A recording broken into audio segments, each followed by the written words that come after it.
আজকে আবার একটা বরাবরের মতো একটা ভিডিও নিয়ে চলে আসলাম। আজকে যাইতে গেছি খেলার মাঠের মধ্যে। আসলে সকালে ঘুম থেকে উঠতে অনেক কষ্ট হয়, যদিও দেখতেছেন রোদের তাপ লাগতেছে। আসলে এখন বাজে মাত্র 6টা, তো 6টা বাজে আমার ঘুমের থেকে উঠে নিয়ে যাইতে গেছে খেলার মাঠের মধ্যে। আমরা সবাই চলে যাইতেছি এখন। আসলে ফুটবল খেলা হচ্ছে সবার একটা প্রিয় খেলা, তো আমার হচ্ছে ফুটবল খেলা হচ্ছে প্রিয় খেলা। তো আপনাদের কার কোন খেলা প্রিয় আপনার কমেন্ট বক্সে আমার জানাইবেন। তো দেখেন ফলাফানগুলো উঠে যেতে গেছে আস্তে আস্তে, একজন একজন করে নৌকার মধ্যে চলে যাইতে গিয়েছে আমরা কেরানীগঞ্জের মধ্যে। কইলাম রে তোরা এরম বেলা লাফালাফি করিস না, হোর ভিতরে হরে নদীর ভিতরে হরে ভিজ্জা বাজ্জা যাইতে গিয়ে ওই পারের মধ্যে। তো যাই হোক, অবশেষে চলে আসলাম নদীর মাঝখানে। আসার পর আমি কইতাছি, তো এরে তোরা কে গাড়ি ভাড়া দিবি, তাড়াতাড়ি রেডি কর, নৌকা ভাড়া তো দিতেই হরে। কইতাছে কে আমি গাড়ি ভাড়া দিয়াম, কে আমি নৌকা ভাড়া দিয়াম। আমি তো গড্ডি তোরা দিস।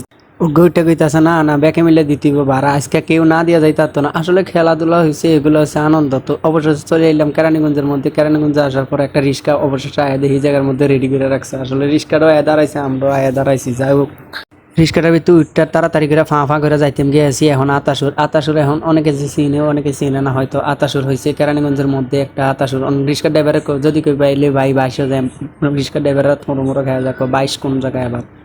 তো ওই জায়গাটা হয়েছে মানে ওই রকম ভাবে মানুষজন এখনো বাস করে না, ওই জায়গার মধ্যে এখনো ওই রকম ভাবে মানুষজন যায় না। তো ওই জায়গাটা হচ্ছে একটা গ্রামের মতো। আমি আপনাদেরকে যাই সবকিছু দেখাইতেছি। ওই জায়গার মধ্যে আপনারা কেউ ভিডিওটা টেনে টেনে দেখবেন না, আল্লাহ দোহাই লাগে গানেরা সবাই ভিডিওটা পুরোটা দেখবেন।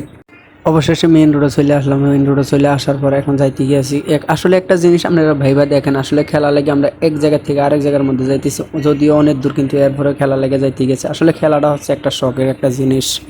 খেলাধুলা করলে মনটা অনেক ভালো থাকে। তো দেখেন এই যে এদিক দিয়ে দেখতেছেন একটা মাঠ দেখা যাইতেছে। একজনে কইতেছে যদি এই মাঠটাতে খেলতাম তাহলে একটু ভালো হতো। অবশেষে চলে আসলাম আমরা হচ্ছে, এটা হচ্ছে 22, এটা হচ্ছে 22টা জায়গা হচ্ছে কেরানীগঞ্জের মধ্যে। এটার নাম হচ্ছে 22। একটু সামনে আছে একটা 28। আসলে মাঝে মধ্যে এদিকে আইলে মনে মনে ভাবি কে রাখলো এই সমস্ত নাম, এগুলা কি 22 28। তো এই জায়গার মধ্যে এই সমস্ত নাম কে রাখছে আল্লাহ ভালো জানে। তো দেখেন এইদিকের ভিউটা অনেক সুন্দর। লগের ভাই বন্ধুরা কইতাছে রে তুই আমার কইলিয়া যাইতে গেছো তাড়াইতে তাড়াইতে। আমি কই আরে বেটা তোরা আইতে হারস না, যে জায়গার মধ্যে খেলতাম আইছি মাঠটা তো হাইলে মানে আরেকটা মাঠ আছে ওইদিকে লিয়ে যাইতে গেছি। তো অবশেষে এই জায়গার মধ্যে আসার পরে দেখি মাহি রেস্টুরেন্ট। তো আমি আপনাদেরকে একটু ভিতরের ভিউটা আমি আপনাদেরকে দেখাইতেছি। তো আমি একটু ভিতরে যাই আপনাদেরকে দেখাইতেছি। আসলে ভিতরে যাওয়ার মতো তেমন কোনো কিছু নেই। এটা হচ্ছে এখন মারা, তো এটা বিকাল টাইমে খোলে সব সময়। তো এদিকে আসলাম, আসার পরে দেখতেছি না ভিতরে অনেক সুন্দর।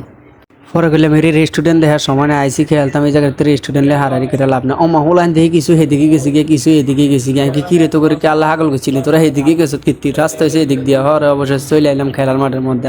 তা করে কইতাম আছি এরে রোদের ভিতরে তোরা লাইতে লাইতে কম করে, আরে বেটা তাড়াতাড়ি করে ভাগ কর বেটা, খেলতাম বেলে গিয়ে রোদের ভিতরে হিটটা জ্বলে যাইতে গেছে, চামড়াটা তো জ্বলে বুড়া মানুষের মতো হুঁড় হয়ে যাবে গিয়ে। তো অবশেষে তো আপনারা যারা যারা আমার ভিডিওটা দেখছেন সবাইকে অসংখ্য ধন্যবাদ। আজকের মতো ভিডিও এখানে শেষ। আল্লাহ হাফেজ।